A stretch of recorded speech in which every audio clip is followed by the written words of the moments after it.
దేశంలోని ముస్లింలంతా ఐక్యంగా ఉద్యమిస్తేనే తమ హక్కులు సాధించుకోగలమని ముస్లిం మైనార్టీ రైట్స్ ఫోరం వ్యవస్థాపక అధ్యక్షులు డాక్టర్ షేక్ మెహబూబ్ బాషా అన్నారు. కర్నూలు జిల్లా ఆదోని పట్టణంలో గురువారం జరిగిన ముస్లిం గర్జన భారీ బహిరంగ సభలో ఆయన పాల్గొని ప్రసంగించారు. ఈ సందర్భంగా డాక్టర్ షేక్ మెహబూబ్ బాషా మాట్లాడుతూ భారతదేశాన్ని సుమారు 400 సంవత్సరాలు పాలించి నవాబులుగా పేరొందిన ముస్లింలు నేడు గరీబులుగా మారారని, దేశంలో మైనార్టీగా గుర్తింపబడుతున్నారని ఆవేదన వ్యక్తం చేశారు. స్వాతంత్ర్యం సిద్ధించి 70 సంవత్సరాలు దాటుతున్నా దేశంలో సుమారు 40 కోట్ల జనాభా ఉన్న ముస్లింలు నేడు అడుగడుగునా వివక్షకు గురవుతూ అభద్రతా వాతావరణంలో జీవనం సాగించడం శోచనీయమని అన్నారు. దేశవ్యాప్తంగా అన్యాక్రాంతమైన ముస్లిం సంస్థల ఆస్తుల పరిరక్షణకు, హక్కుల సాధనకు ప్రతి ఒక్కరూ ఉద్యమించాలని ఆయన పిలుపునిచ్చారు. వ్యాపార పరంగా దేశవ్యాప్తంగా తిరుగుతున్న తాను ముస్లిం మైనార్టీల జీవన స్థితిగతులను చూసి చలించిపోయానని అన్నారు.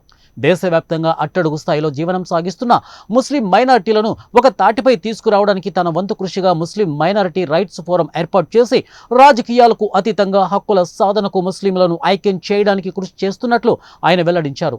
రాబోయే ఎన్నికల్లో ముస్లిం మైనార్టీల ఆస్తులకు రక్షణ కల్పిస్తామని, వారి హక్కులను అమలు చేస్తామని ఏ రాజకీయ పార్టీ అయితే తన మేనిఫెస్టోలో ప్రకటిస్తుందో ఆ పార్టీకి తమ ఫోరం తరపున మద్దతు ఇస్తామని ఆయన ప్రకటించారు. రాజకీయ పార్టీలు ముస్లిం మైనార్టీలను కేవలం ఓటు బ్యాంకుగా గుర్తించి లబ్ధి పొందుతున్నారని ఆయన ఆగ్రహం వ్యక్తం చేశారు. రాష్ట్రంలో సుమారు 66,000 ఎకరాల వక్ఫ్ బోర్డు భూములు ఉండగా అందులో కర్నూలు జిల్లాలోనే 30,000 ఎకరాలు ఉన్నాయని, అవి కబ్జాదారుల కోరల్లో చిక్కుకున్నాయని తెలిపారు. ఇప్పటికైనా వక్ఫ్ బోర్డు ఆస్తుల పరిరక్షణకు గ్రూప్ 1 స్థాయి అధికారులను నియమించి ఆస్తులను కాపాడాలని డిమాండ్ చేశారు. అంతేకాక వాటిలో నిర్మాణాలు చేపట్టి నిరుద్యోగ ముస్లిం యువతకు ఉపాధి అవకాశాలు కల్పించాలని సూచించారు. విద్య, వైద్య, ఉపాధి రంగంలో ముస్లిం మైనార్టీలు అత్యంత వెనుకబడి ఉన్నారని పేర్కొన్నారు. రాజకీయ రంగంలో ఆయా పార్టీల అగ్రనేతలకు కొమ్ము కాస్తూ వారి దయా దాక్షిణ్యాలపై ఆధారపడడం వల్లనే నేడు చట్ట సభల్లో ముస్లిం మైనార్టీల తరపున గలం విప్పే రాజకీయ ప్రతినిధులు లేరని అన్నారు. ముస్లిం మైనార్టీల జనాభా అధికంగా ఉన్న ప్రాంతంలో ఎంపీ, ఎమ్మెల్యే స్థానాలకు ముస్లిం మైనార్టీలకు సీట్లు కేటాయించాలని ఆయన రాజకీయ పార్టీలకు డిమాండ్ చేశారు. ముస్లింలంతా ఐక్యంగా ఉద్యమించినప్పుడే రాజకీయ పార్టీలు ముస్లిం మైనార్టీలకు ఎంపీ, ఎమ్మెల్యే స్థానాలు కేటాయిస్తారని ఆయన పేర్కొన్నారు. లేదంటే భవిష్యత్తు తరాలు కూడా అణిచివేతకు గురవుతూ పేదరికంలో మగ్గవలసి వస్తుందని ఆయన హెచ్చరించారు. తన సొంత నిధులతో ముస్లిం మైనార్టీ రైట్స్ ఫోరం స్థాపించి గర్జన కార్యక్రమాలు నిర్వహిస్తున్నట్లు ఆయన వెల్లడించారు. ముస్లిం మైనార్టీలను చైతన్యవంతులను చేయడమే తమ లక్ష్యమన్నారు. ఇప్పటికైనా మేల్కొని ముస్లిం మైనార్టీలు చేయి కలిపి హక్కుల సాధన కోసం కథన రంగంలోకి నడవాలని ఆయన కోరారు. భవిష్యత్తు తరాల కోసం రాజకీయాలకు అతీతంగా ఐక్యంగా ఉద్యమించాలని ఆయన పిలుపునిచ్చారు. ఈ కార్యక్రమంలో ఫోరం ప్రతినిధులు రోషన్ అలీ, తాటిపాడు మాబూసా, షోయాబుద్దీన్ ఖాద్రీ, హైదరాబాద్కు చెందిన ముస్లిం మహిళా రచయిత్రి సాజిదా సుల్తానా, కర్నూలు నగరానికి చెందిన పీఠాధిపతి బాబా ఖాద్రీ తదితరులు ప్రసంగించారు. గర్జనకు భారీ సంఖ్యలో ముస్లిం మైనార్టీలు తరలి వచ్చారు. ఈ సమావేశం నిర్వహించడానికి ఒక ముఖ్యమైన కారణం ఉంది.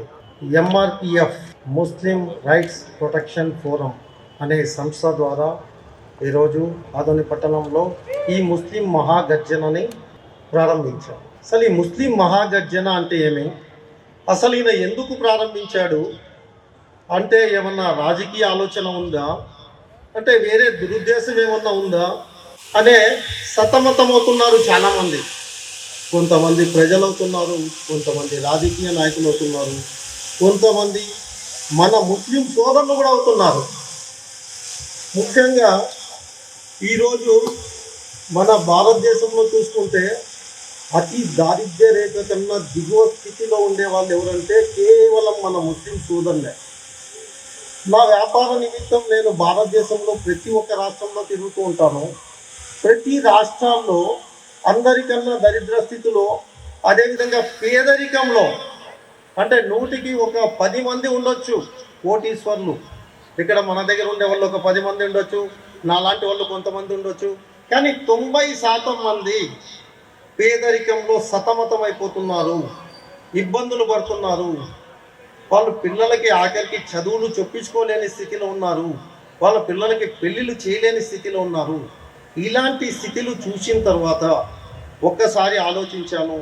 ఇప్పటి వరకు మనం ఎంత సంపాదించాము అనేది కాకుండా ఎంతమందికి సేవ చేశామనే ఒక ఉద్దేశంతో ఈ ముస్లిం మహాగర్జన అనే దాన్ని ప్రారంభించాను. దీనికన్నా ముందు చాలా సోషల్ సర్వీసెస్ చేసేవాడిని. కరోనా టైంలో కొన్ని లక్షల రూపాయలకి పేదలందరికీ కిట్లు తయారు చేసి డిస్ట్రిబ్యూషన్ చేశాము. దాంట్లో మత భేదాలు లేకుండా అందరికీ డిస్ట్రిబ్యూషన్ చేశాం. దాని తర్వాత మన సోదరులు ఎందుకు ఇలా అయిపోతున్నారు అంటే మన దగ్గర ఏమీ లేదా అంటే ఎంతమందికి సాయం చేయగలుగుతాను నేను? ₹1 కోటి చేయగలుగుతానా, 2 కోట్లు చేయగలుగుతానా? సరే ఎంతమందికి సరిపోతుంది ఇది? కేవలం కొంతమందికి. తరువాత నేను కూడా అడుక్కునే స్టేజ్కి వచ్చేస్తాను. సో ఇలా కాకుండా మన సోదరులకి ఎందుకు ఇబ్బంది పడుతున్నారు, మన ముస్లింలు ఎందుకు అభివృద్ధి చెందలేకపోతున్నారు అనే దానిపైన ఒకసారి ఆలోచిస్తే రాజకీయము మనం వస్తే ఏం చేయలేం. ఎందుకంటే నేను ఒక రాజకీయ నాయకుడిని అయిపోతే ఏం చేయగలుగుతాను? పైన వాళ్ళు ఏం చెప్తే శిరస వహించాలి. అలా కాకుండా మన ముస్లిం సోదరుల కోసం మనం ఒక సంస్థని స్థాపించి నా చేతైనంత వరకు సహాయం చేసుకుంటూ అదేవిధంగా ఎలాంటి లబ్ధి మన సోదరులకి ప్రభుత్వం ద్వారా అందించాలా, అలాంటివి ఏమేమి ఉన్నాయి అనే దానిపైన ఒకసారి సెట్ చేసుకున్న తర్వాత కేవలం మన ముస్లింలు ఓట్లు మాత్రమే లబ్ధి పొందుతున్నాం, మిగతావి జీరో. ఈరోజు ఎలాంటి అభివృద్ధి లేదు. మన ముస్లిం సోదరులు ఎక్కడేసిన గొంగులి అలాగే ఉంది. మన ఒక కవి గారు చెప్పినట్టు ఏ దేశం ఎదిగినా ఏమున్నది గర్వకారణం అన్నట్టు ఏ నాయకుడు వచ్చినా మన బ్రతుకులు ఇదే విధంగా పడుకుంటున్నాయి. ఎవరు అభివృద్ధి చెందట్లేదు, పేదరికంతో సతమతమైపోతున్నారు. సో ఇలాంటి వాళ్ళ కోసం మనం ఏం చేయాలా అనే ఆలోచనతో MRPF అంటే ముస్లిం రైట్స్ ప్రొటెక్షన్ ఫోర్స్ అని మా మేధావులు కొంతమంది అదేవిధంగా మా సోదరులందరితో కలిసి ఒక MRPFని స్థాపించాము. స్థాపించిన తర్వాత ఈ నెల 11వ తారీఖు కర్నూలు పట్టణంలో మహాగర్జనని ప్రారంభించాం. ఒక విధంగా చెప్పాలంటే ఈ మహాగర్జన స్థాపించిన తర్వాత బాధపడాల్సిన విషయం ఉంది, సంతోషదగ్గ విషయం ఉంది. బాధపడ్డ విషయం ఏమంటే మన సహోదరులు, మన ముస్లిం సహోదరులు మనకు సహకరించరు. మన ముస్లిం సహోదరులు ఎంతవరకు ఆయన ఎందుకు చేయాలా, अरे आते हैं जाते हैं, ऐसे लोग बहुत लोग आते हैं, लेकिन साथ देने वाला कौन है? एटलीस्ट एक जने को अपन साथ देंगे, कितना दूर जाता देखेंगे अने विषय ఎవరు పట్టించుకోవటం లేదు. ఎంతవరకు इनो कहीं गया भाई, अब इलेक्शन के सामने कहीं का गई, अरे इलेक्शन के सामने नहीं भाई, भूख लगे तो खाना खाना है. वैसे इलेक्शन के टाइम पे अपने प्रॉब्लम्स, अपने डिमांड्स आगे रखे तो इलेक्शन में पार्टी लोग अपने डिमांड्स को उनके మేనిఫెస్టో में रखना है. వాళ్ళ మేనిఫెస్టోలో మన డిమాండ్స్ పెట్టాలంటే ఇది సరైన సమయం. కాబట్టి ఈ ఎలక్షన్ల కోసమో ఏదో ఒక పదవి కోసమో వాటిని ఆశించి నేను దీన్ని ప్రారంభించలేదు. కాబట్టి ఇప్పుడు ఈ సభకి హాజరు కాని ముస్లిం సోదరులారా, మీరు ఇళ్లలో కూర్చున్నా కానీ దయచేసి మీ అందరికీ ఒకటే విజ్ఞప్తి చేస్తున్నాను, మీ కళ్ళు తెరవండి. మనం ఇలాగే ఉంటే అంధకారంలోకి వెళ్ళిపోతాం. ఇలాగే మనం పడుకుంటే ఇండియాలో ముస్లిం అనే పేరే మర్చిపోయే స్థితి వస్తుంది. పేదరికంతోనే ఉండిపోతాం. మన పిల్లలు ఎంతసేపు బండ్ల దగ్గర ఫ్రూట్స్ అమ్ముకుంటానో, మెకానిక్ షాపుల దగ్గరనో, ఇలాంటి కూలి పనులలోనే ఇదే విధంగా మనం పతనం అయిపోతాం. కాబట్టి మనం ఏం చేయాలంటే, మేము వచ్చి మీటింగ్ పెడతారా, మీ వెనకాల వచ్చేయాలన్నా, మా వెనకాల రాబాకండి. మీ శబ్దం మనకు అసెంబ్లీ దాకా, పార్లమెంటు దాకా వినపడాలంటే ఏం చేయాలా, మనం సభల్లో హాజరవ్వాలి. హాజరైన తర్వాత అసలు ఈయన ఎందుకు వచ్చాడు, ఈయన నెక్స్ట్ ఎజెండా ఏముంది అనే దాని గురించి మీరు తెలుసుకోవాలంటే ఏం చేయాలి. మనం ఒక సమావేశంలో అందరు కలుసుకున్నప్పుడు దీన్ని ఏం చేయాలనేది తెలుస్తుంది. ఈ ఆదోని పట్టణంలో చాలామంది సోదరులు సహకరించారు మాకు. వాళ్ళందరికీ నా హృదయపూర్వక ధన్యవాదాలు తెలుపుకుంటున్నాను. చాలామంది సహకరించలేదు, వాళ్ళకు కూడా హృదయపూర్వక ధన్యవాదాలు తెలుపుకుంటున్నాను. ఎందుకంటే अल्लाह ताला उनके दिल में भी हुब्बा के नेक्स्ट मीटिंग तक उन्होंने भी साथ में आके अपना जंग लड़ने के लिए हुब्बा बोल के अल्लाह ताला को मैं दुआ करता हूँ. అదే విధంగా ఇప్పుడు మన మెయిన్ ఎజెండా ఏమి, మనం పేదరికంలో ఎందుకు ఉండాలి. మన ఆస్తులు 315 సంవత్సరాలు నవాబుల మనం, అంటే ఈ భారతదేశాన్ని 315 సంవత్సరాలు మన నవాబులు పరిపాలించారు. నామ్కు నవాబ్ గర్వే గరీబ్ అన్నట్టుంది మన పరిస్థితి ఈరోజు. అంటే ఆ నవాబులు అయిపోయిన తర్వాత బ్రిటిష్ వాళ్ళు వచ్చారు. బ్రిటిష్ వాళ్ళు వచ్చిన తర్వాత 1947 స్వాతంత్రం తేవడం కోసం ఎంతోమంది అమరులైనారు. ఆ అమరులలో మన ముస్లిం సోదరులు చాలామంది ఉన్నారు. కానీ వాళ్ళు తెర వెనకనే వెళ్ళిపోయారు, కానీ ఎవరు తెర ముందుకు రాలేదు. అలాంటి మహిళలు కూడా ఉన్నారు ముస్లింలు. మన మహిళలు కూడా స్వాతంత్ర పోరాటంలో వాళ్ళు యుద్ధంలో పాల్గొని ప్రాణాలు అమరులైనారు. ఆ తర్వాత మనకు స్వాతంత్రం వచ్చింది. స్వాతంత్రం వచ్చిన తర్వాత రాజకీయ లబ్ధి కోసం మన దేశాన్ని రెండుగా చీల్చారు. ఆ రెండుగా చీల్చినప్పుడు ఇక్కడి నుంచి వలస వెళ్ళిపోయిన ముస్లింలు పాకిస్తాన్లు. మనం పాకిస్తాన్ నుంచి ఇండియాకి రాలేదు, మనం ఇక్కడే పుట్టాం. మన తాతలు ముత్తాతలు ఇక్కడే పుట్టాం, ఇక్కడే చచ్చిపోయారు, మనం ఇక్కడే పెద్దోళ్ళమైనాం. కానీ హక్కుల్లో మటుకు మనం వెనకాల ఉన్నాం. అంటే మైనార్టీలు అల్పసంఖ్యాకులం అయిపోయినాం. ఈరోజు మనం ఇంతమంది ఉంది, 40 నుంచి 50 కోట్ల జనాభా ముస్లింలు ఉన్నారు ఈరోజు, కానీ అల్పసంఖ్యాకులం. పోనీ మన వాదన ఎవరన్నా, మన వాయిస్ వినిపించడానికి అసెంబ్లీలో ఎవరన్నా పోతారా అంటే మనకు సీట్లే ఇవ్వరు.